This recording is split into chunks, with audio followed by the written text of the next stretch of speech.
sa Book Street.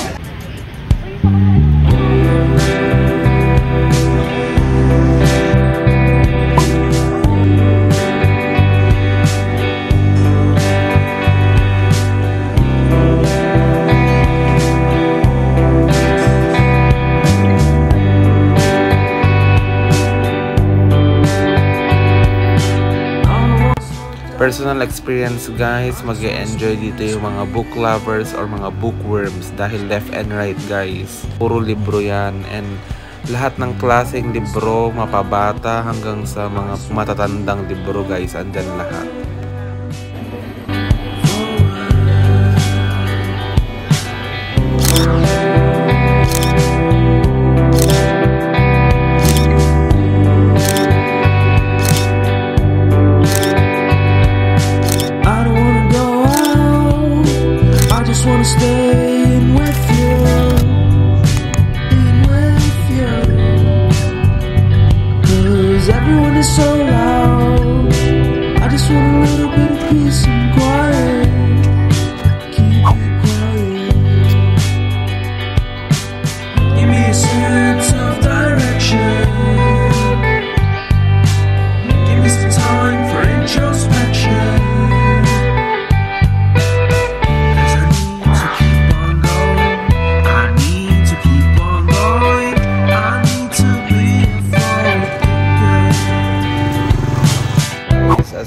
Nandito tayo ngayon sa park nito.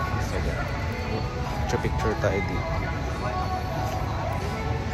Yan, so pupunta kami dun sa kabila.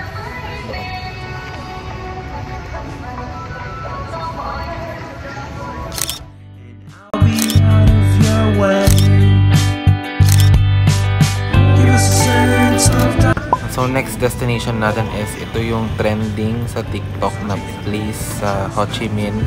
So, pinuntahan namin ang Man Mall.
Ito yung isang tourist attraction na hindi namin napuntahan dahil kulang na sa time.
everything's peachy.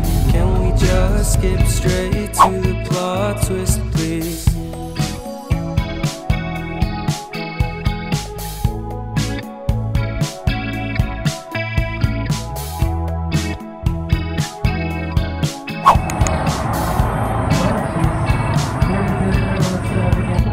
Life's all about balance, and real love takes practice.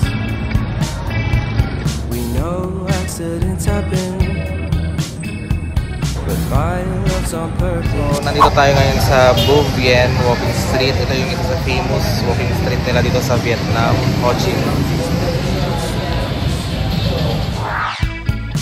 Everything's peachy. Everything's peachy. Split personality. Sometimes sour, sometimes sweet. And M. Night Shyamalan story called Everything's Peachy. Can we just skip straight to the plot twist, please? Cheers! Mas ma-appreciate nyo ang Bou Vien Walking Street kapag gabi guys dahil sa kanilang colorful street lights.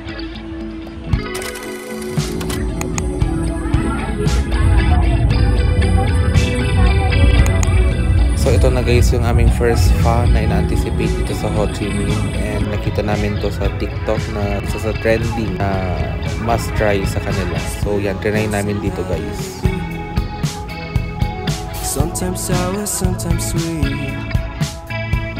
Split personality. Sometimes sour, sometimes sweet.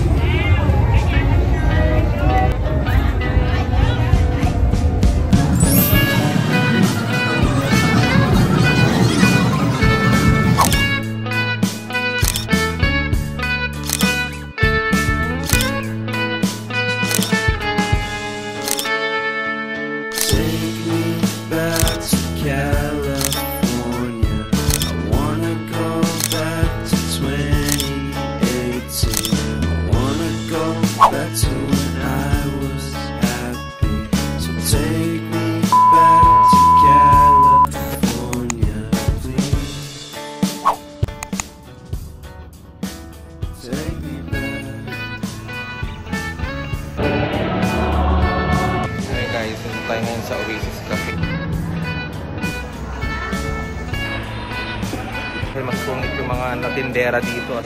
So yan guys, yung mga pinamili namin. Guys, dito tayo ngayon sa tallest building ng Vietnam. Take me back to